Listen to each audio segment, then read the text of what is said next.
things up now. Let's see how we do this. How's everybody doing tonight? You guys good? Everyone good? First of all, thank you so much, Steve. Good evening, Mr. President, First Lady, members of the media, and all the men relieved that Ronan Farrow isn't here tonight. It is my great honor to be speaking tonight at the nation's most distinguished super spreader event.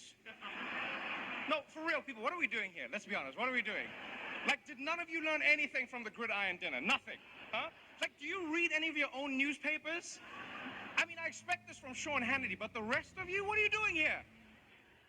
You guys spent the last 2 years telling everyone the importance of wearing masks and avoiding large indoor gatherings. Then the second someone offers you a free dinner, you all turn into Joe Rogan, huh? I mean, Dr. Fauci dropped out. That should have been a pretty big sign. Fauci thought it was too dangerous to come tonight. Pete Davidson thinks it's okay. And we all went with Pete. Okay. All right, then. Now, for those who don't know me, my name is Trevor, and I'm really honored to be here, honestly. You know, because you could have picked any comedian. You could have invited anyone, but you went with the South African variant. Very on theme. I appreciate that. And COVID risk aside, can I just say how happy I am that this event is happening again for the first time in 3 years. Yeah. And the truth is, I want us all to have a good time tonight. So please, everyone relax. You know, I know everyone in this room is worried about who catches you laughing at what, but just chill, just chill. We're celebrating, we're out. You know, get comfortable. Not too comfortable, Jeffrey Toobin, not too comfortable. No, you know what? No, don't ooh him, bunch of haters. You know what? So what, Jeffrey? You made a mistake. You whipped it out in front of your coworkers. That's the first step to winning a Grammy for Comedy Album of the Year. You're halfway there, my friend.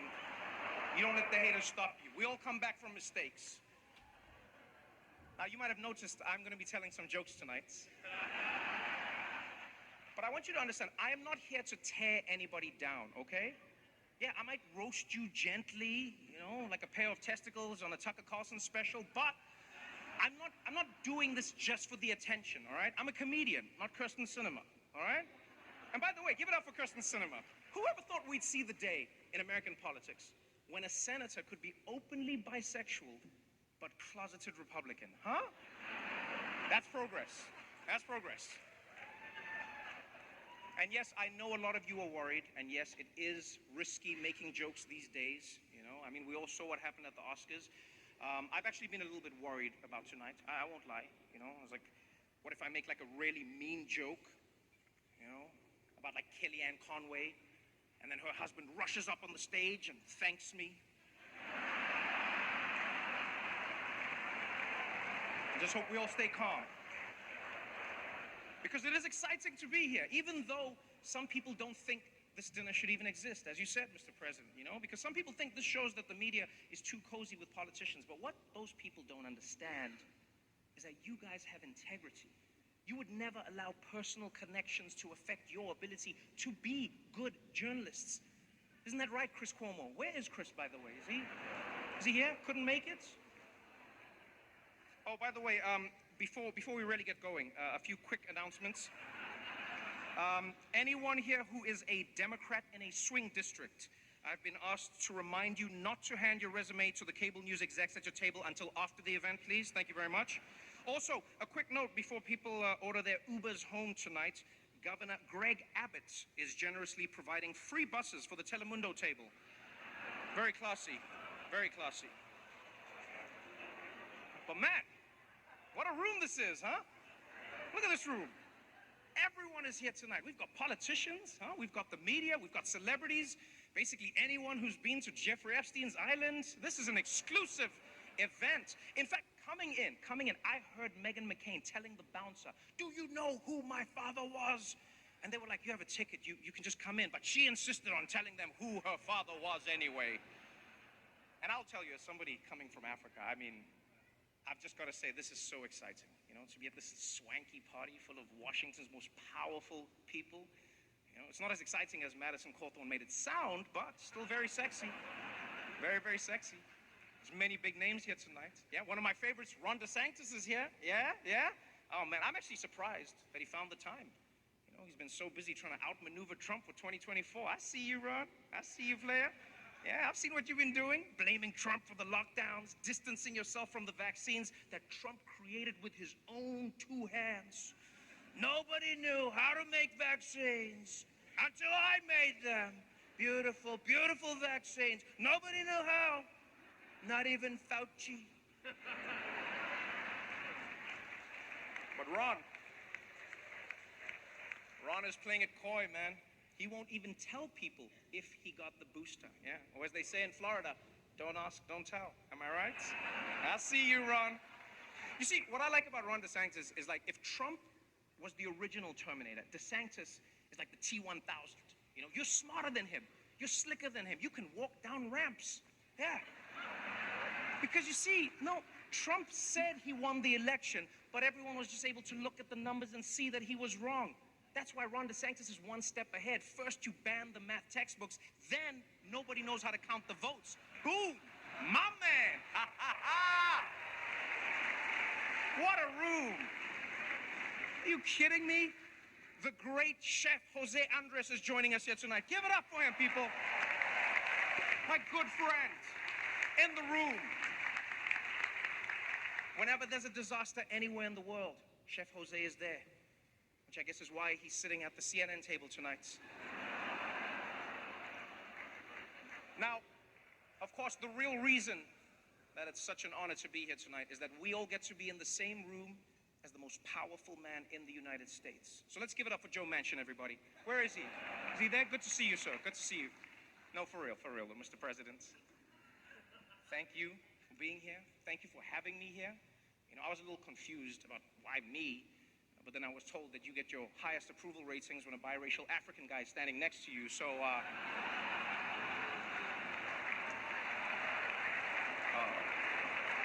so let me just say, Joe, I'm glad that I could do my part. And hopefully this will work. I'm not actually him. I just did the voice. More importantly, First Lady Dr. Jill Biden is here, everybody. Give it up for her. You know, interesting fact, even as First Lady, Dr. Biden continued her teaching career. Yeah, the first time a presidential spouse has ever done so. Ever. Congratulations. Now, you might think it's because she loves teaching so much, but it's actually because she's still paying off her student debt. I'm sorry about that, Jill. Yeah, I guess you should have voted for Bernie.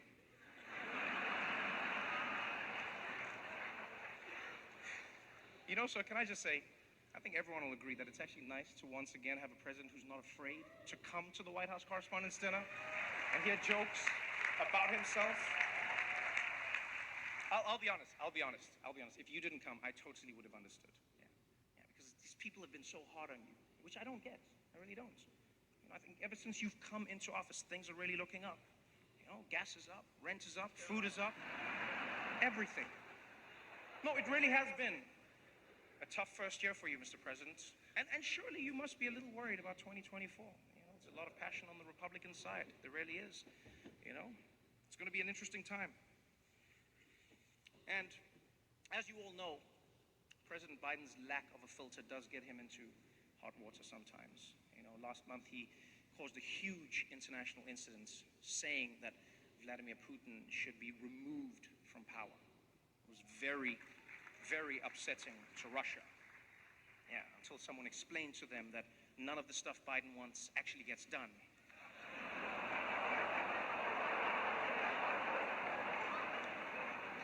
But despite some hiccups, President Biden has led the country through some really dark times since he took office. The COVID pandemic, the war in Ukraine, the launch of CNN+. And don't forget, he's also had some major legislative successes. You know, in his first year in office, I might add. You know, he got a bipartisan infrastructure bill passed that would do everything from fixing America's roads and bridges to modernizing school buses, which Matt Gaetz' girlfriend is very excited about. Don't boo love. Not to mention, no president in my memory has given more marginalized groups opportunities.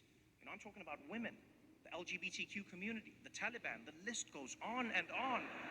And I know, Mr. President, that the left is super upset at you, you know? But I think that they should be happy to know that you just recently announced that you're proposing a new 20% minimum tax on the super wealthy. And I will say, President Biden, that you were a big man here, a really big man. You could have targeted Donald Trump, but instead you chose to only raise taxes on billionaires. That was big of you. Really nice. Prove me wrong, show me the taxes. So, personally, I think that President Biden could do a better job at taking credit for the things that are going right. You know, I mean, unemployment is currently at 3.6%. Think about that, people. 3.6%, 2% if you don't count the Cuomo family. And I will say, President Biden came into office and he's done well and he's done badly. And in this room, I know there's a lot of mixed reviews. You know, there was a lot of talk about how the president really respects the press. But what has he really done for you guys, huh? Think of all the journalists whose careers have been hurt by the Biden presidency. People like Daniel Dale. He used to be CNN's star fact checker on TV every day. But now, there's barely anything to check. Same for Glenn Kessler of the Washington Post. On the way here, I saw him on the street offering 4 Pinocchios for $1. Mr. President, that's on you. And what about Maggie Haberman? For 4 years, it was exclusives, huh? On the Russia investigation, corruption. The president doesn't read his daily briefings, on and on. Now look at her. She spends all day fighting with random people on Twitter like a common political reporter. You've ruined her, Mr. President. Now, of course, President Biden doesn't often have to deal with the media directly. Yes, that task falls to Press Secretary Jen Psaki. Yes. Glad you could make it tonight. Really glad you could make it tonight, Jen. It's nice that you're willing to come over here and risk getting COVID for, like, what, the 10th time now? Let me ask, how do you keep getting COVID, Jen? Like, your boss hooked us all up with free tests. Does he not have your address? What's going on there? The word on the streets is actually that Jen Psaki is going to MSNBC next month. Yeah. Apparently, just being on C-SPAN, the ratings were too high, and she wanted more of a challenge, you know? Wanted to switch things up. She can't laugh at that. Don't put the camera on her.